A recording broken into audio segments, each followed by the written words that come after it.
nom, nom, nom, nom, nom. Keep on rocking in the free world.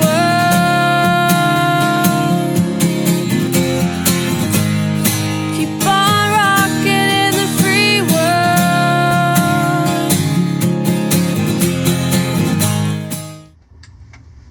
Ho, ho, ho. How's it going, everybody? So, I figured that 2 fireplaces is maybe better than just one. It's a nice ambience going. You know, whoever came up with this whole fireplace channel idea is a genius. Even on Netflix. Seriously. Hey. Oh, Emmy's loving it. Check this out.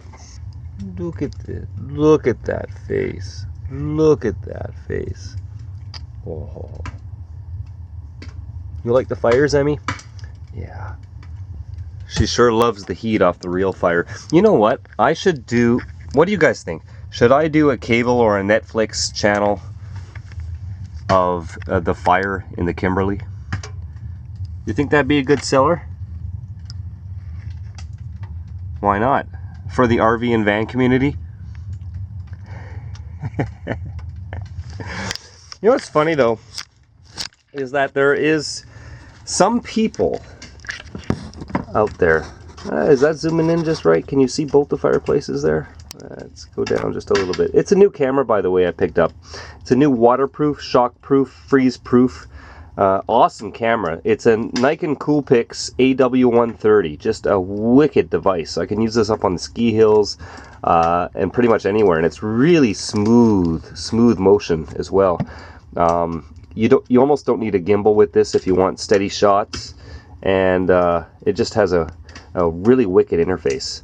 I'm not a GoPro guy. I have said this a couple times lately, and you've probably noticed in the last 6, 7, 8 months or so, I've rarely used my GoPro for any videos, and the few times I do, it's just caused me headaches. The skiing video I did just recently, actually the last video uploaded, some of the footage was from the GoPro, and it was the most annoying footage to edit out of it all. The frame rates that the GoPro captures conflict with the editing program that I use, so I can't do things like slow-mo or speeding up, and there's also issues with the memory cards all the time. I did a software update on the GoPro.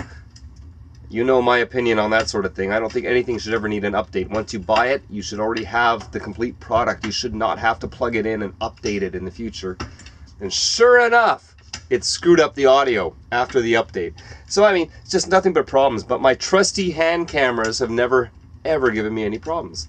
So I went out to upgrade my camera, and I'm speaking to you on it now. The Nikon Coolpix AW130. Go read the reviews. It is a wicked camera. I'll be able to take this thing on the ski hills, underwater, wherever. And it uses regular memory cards, not the little tiny ones, and it has no issues with any of the video editing programs that I've been able to see on the reviews, and it works perfectly with mine as well, so thumbs up. So I'm going to be using that from now on. Some people, now most people love the idea of having a wood stove. I mean, just being able to create your own heat and cook your food, and you're not relying on anyone or anything else. I've had a few people actually argue with me about this, and I don't understand it. I don't understand that mentality. It's like, I'm going to tell you what I think it is, though. I think it is if somebody can't afford something, they purposely try to be negative about it and try to pick a fight about it. Now, when I could not afford one of these, I still wanted one. I didn't go out there looking for reasons not to buy one. And that's what I see happening with people, even when it comes to motorhomes. If somebody is broke and doesn't have much money and they want a big luxury motorhome, they'll start ragging about it. They'll start ragging on the motorhome, and they'll start saying bad things about it and talking themselves out of it and trying to talk other people out of it because they don't have the money for it. I don't get that. I've been broke before, It didn't mean that I didn't see the potential in things and know what I wanted. And I knew a long time ago I was getting one of these. I was buying a Kimberly.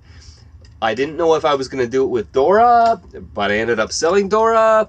And since I sold Dora, the first thing that went in my head was, I'm going to get something where I can adapt the Kimberly. And I made it happen. This will pay for itself within a matter of a few years. I mean, who knows if I'll have the motorhome in a few years. But I always build things assuming that I'm keeping it forever. So there's no question. My propane furnace rarely cycles on anymore because I use this. The only time I use the furnace now is if I don't have the heat on or the fireplace on and I'm gone for a few hours. I come back, it's a little bit cold inside. I'll flick on the furnace for a quick blast of heat while I light a fire. That's it, just for pure comfort and convenience. But at nighttime, it doesn't come on anymore. I'm saving all the propane. Presto logs, you know, these type of logs are dirt cheap. One of these logs is good for an entire night. I have no problem with that. I just put in one section, or I'll cut it into 2 or 3s.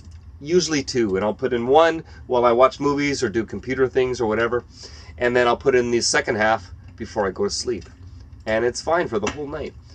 And if you don't have access to Presto logs, well, you can go out and find wood anywhere. I mean, let's be honest. That's really being off-grid. I even had one gentleman try to say that because he had a whole bunch of solar panels and a generator that he was off-grid, and that this wasn't off-grid because you can't buy firewood when you're in the middle of the woods. Say what? You can't buy firewood when you're in the woods.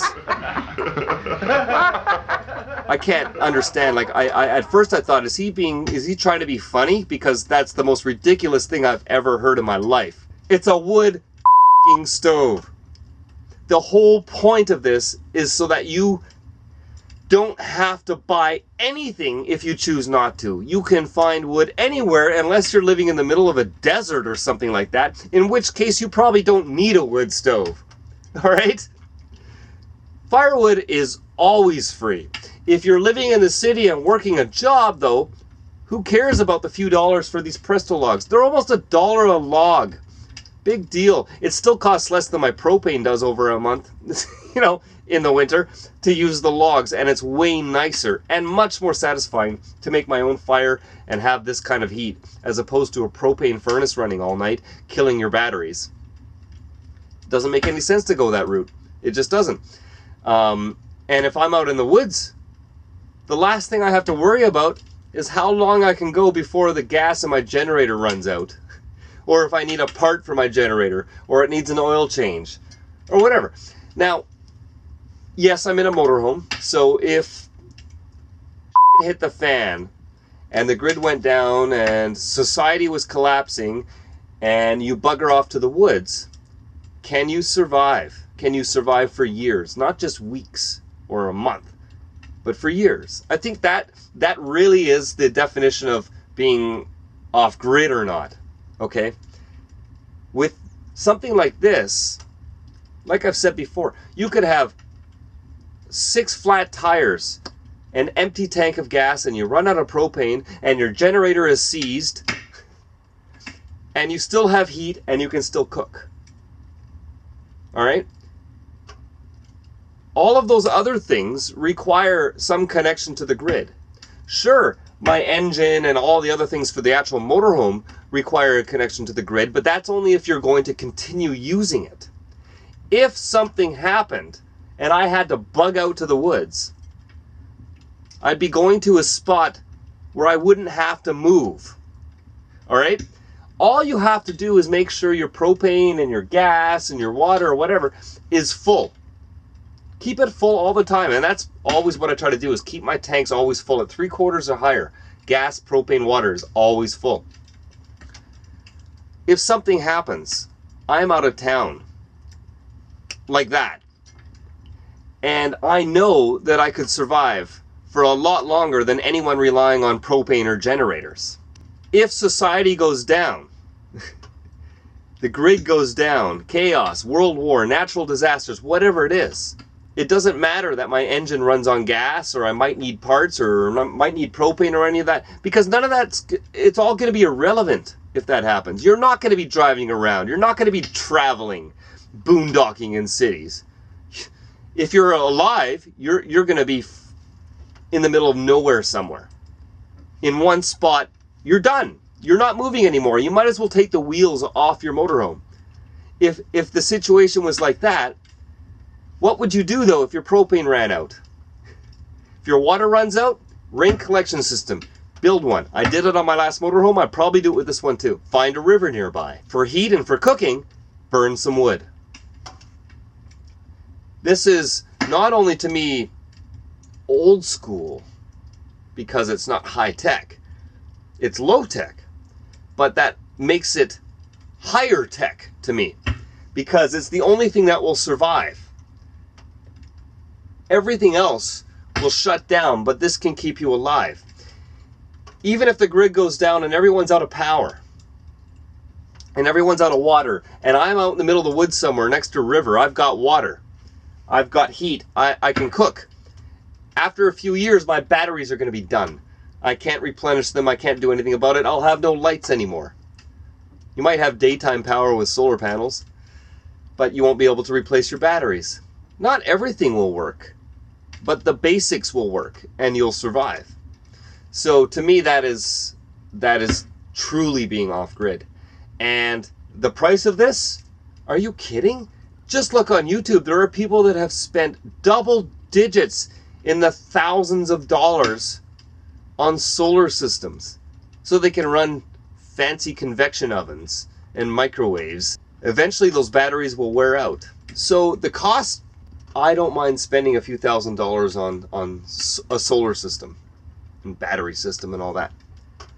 But percentage-wise, priorities, if I had a choice between this fireplace, this wood stove, and a solar system, and I had to choose one or the other, wood stove, there is no question about it. Solar comes second. And that's, as you guys know who've been following my channel, I haven't even put solar on my motorhome yet, on this motorhome anyways. This was numero uno priority.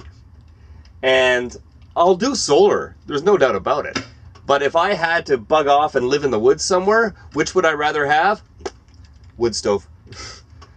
There's no question about it there. It's not even a question. Simple as that.